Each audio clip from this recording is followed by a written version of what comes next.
My name is Dina. Currently, my eldest son, Nick, has proposed that we live together. And I am pondering whether to accept his offer. I had been living in an old wooden apartment building. This is because, a month ago, while I was out, a landslide occurred, causing my ancestral home, where I had lived with my husband for many years, to collapse to the extent that it became uninhabitable.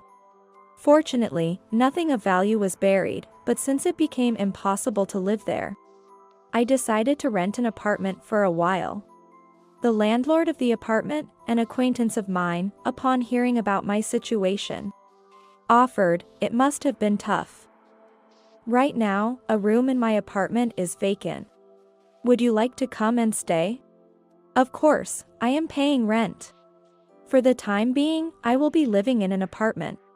But this incident made me consider demolishing the house I lived in with my husband and rebuilding a new one. That's when my eldest son, Nick, came to see me. My second son, who is in an international marriage and does not live in the US, came to the US immediately upon hearing from me to ensure my safety. And after buying new furniture for me, he quickly returned to his wife's country.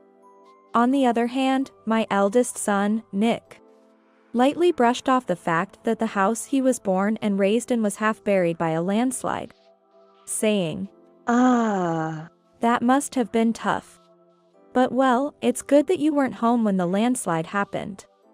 I had always thought he was not good at empathizing with others, but I never imagined it to this extent. Nevertheless, he seems to be doing well in society, with a wife and 3 lively children.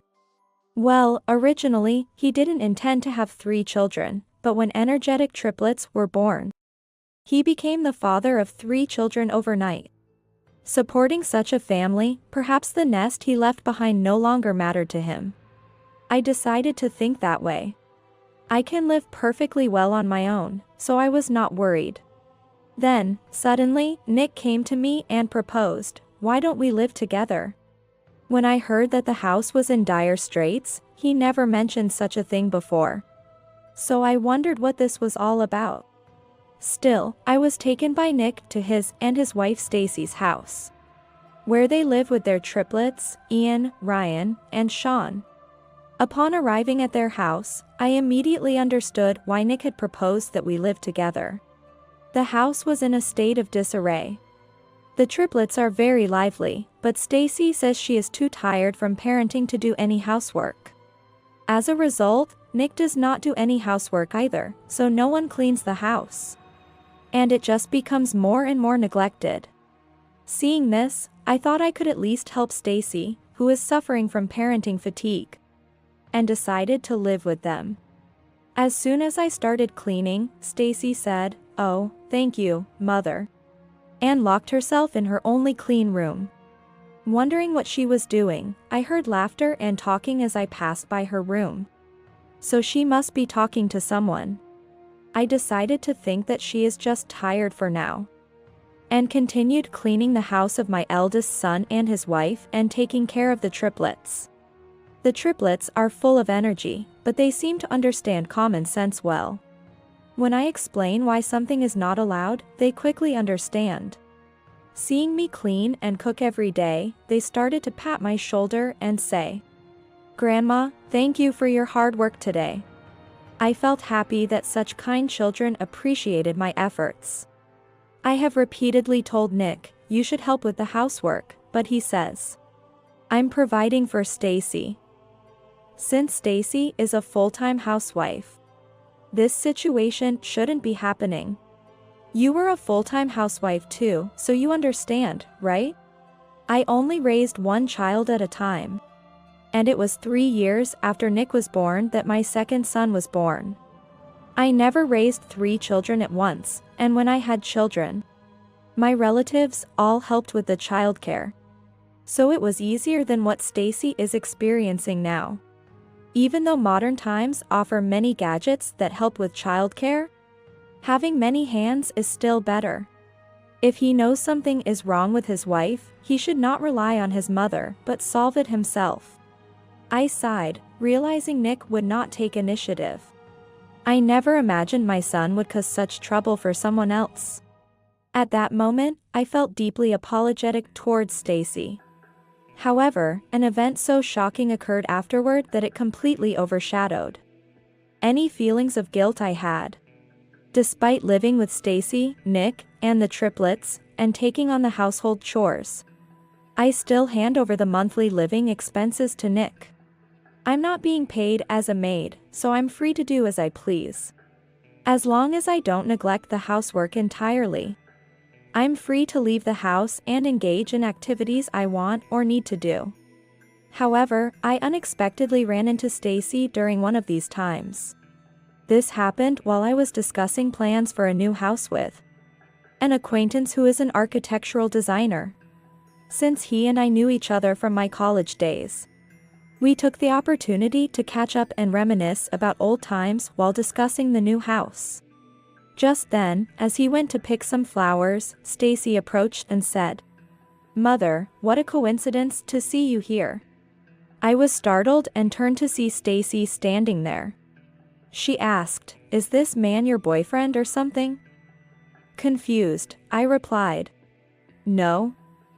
He's an old acquaintance from my student days, now working as an architectural designer." Stacy seemed to accept this, nodding with a "I see." Then, with a sly grin, she said, "Seeing me here must be your bad luck," and left. Confused about what she meant by bad luck, I was left puzzled. When the designer returned, we continued our conversation about the new house. Little did I know, Stacy had overheard our conversation about the new house and was plotting to take it over. Before I could ponder the meaning of Stacy's words, it was revealed that she was pregnant. Considering she was already neglecting household chores due to exhaustion from taking care of 3 children, I couldn't understand why they would want more. Moreover, she was expecting twins. Despite my disbelief at their lack of planning, I couldn't help but question Nick and Stacy's judgment. With the care of the existing 3 children largely falling on me, I wondered why they would want to add more to the family. I sighed in disbelief. Eventually, the lively twin girls were born, and from their pregnancy to their birth, the responsibility for the house and childcare fell to me. I thought to myself that living alone was far easier than this. Amidst these thoughts, I noticed Stacy packing her belongings into cardboard boxes. "Stacy, are you planning to declutter or something?" With 2 more babies, having fewer belongings seemed logical. I offered to help, thinking she intended to declutter, but she just laughed. "Can't you see? I'm preparing to move." "Move? Where to?" "To the new house you were discussing with the architectural designer, of course. I won't allow you to live in a new single-family home by yourself." "Whose money do you think is paying for that?" "Excuse me?" I couldn't comprehend her logic. Indeed, I plan to build a new house on the site of my former home. However, I intended to live there alone, not with Stacy. And certainly not with Nick and 5 grandchildren who do nothing. Yet, why did she assume she would live with me, and moreover, that I was using money that wasn't mine to build the house? The money you have belongs to your husband, right? Then, that money should naturally go to Nick, the eldest son, shouldn't it? If you weren't here, all of it would have gone to Nick. You must have been greedy and taken it all for yourself? Such facts do not exist. And being suddenly confronted with talk of inheritance made me feel terrible. I wish she would stop making it sound like she wishes I weren't here. What are you talking about? Please stop making baseless accusations. You have no right to speak about inheritance. Despite my response, Stacy remained convinced she was right, insisting, "No. If Dina is building a new house, then it belongs to Nick, the eldest son. So, we will live there. You have been selfishly using my father-in-law's inheritance.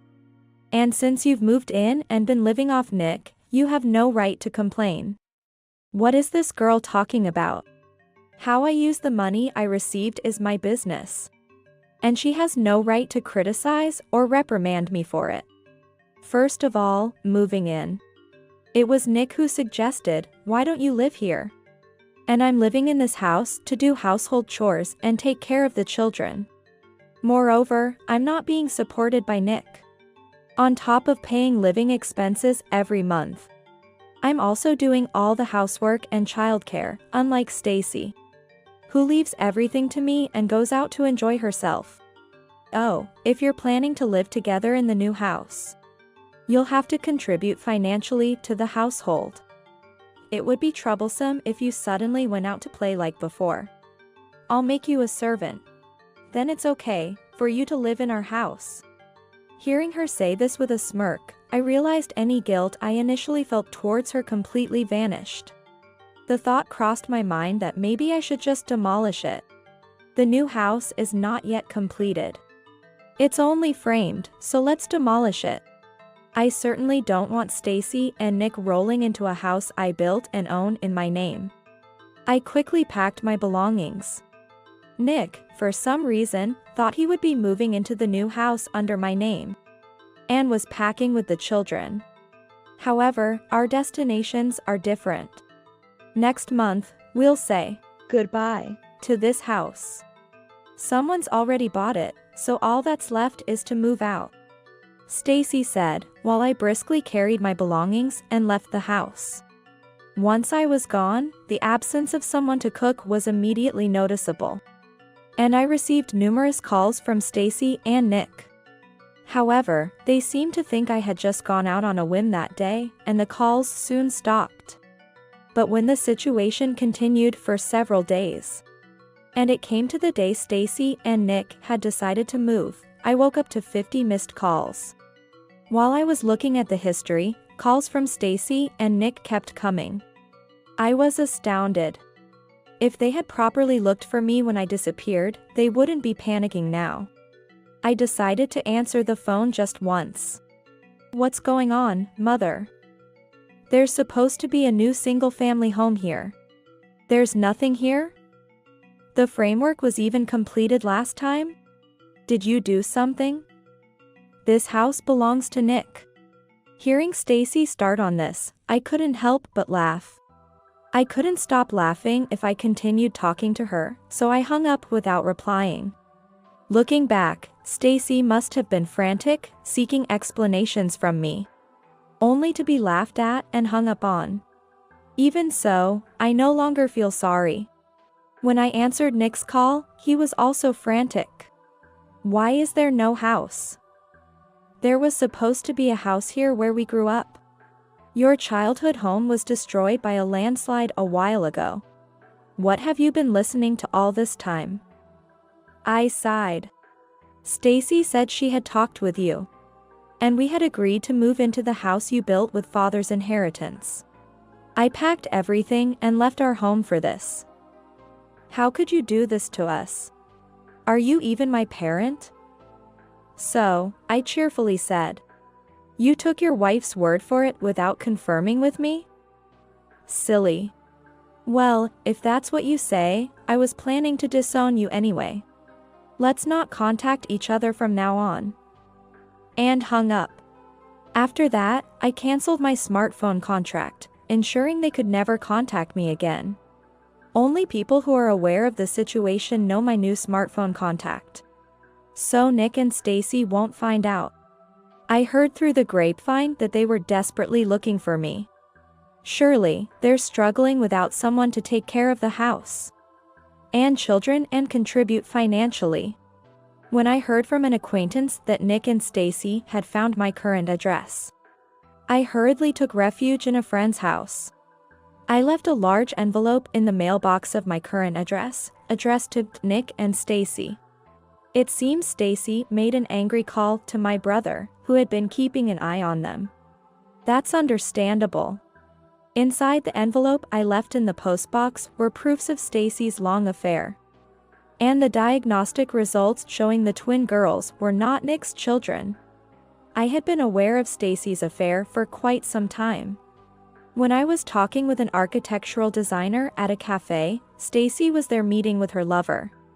After she hastily left the cafe with the unknown man, I hired a detective agency to investigate her.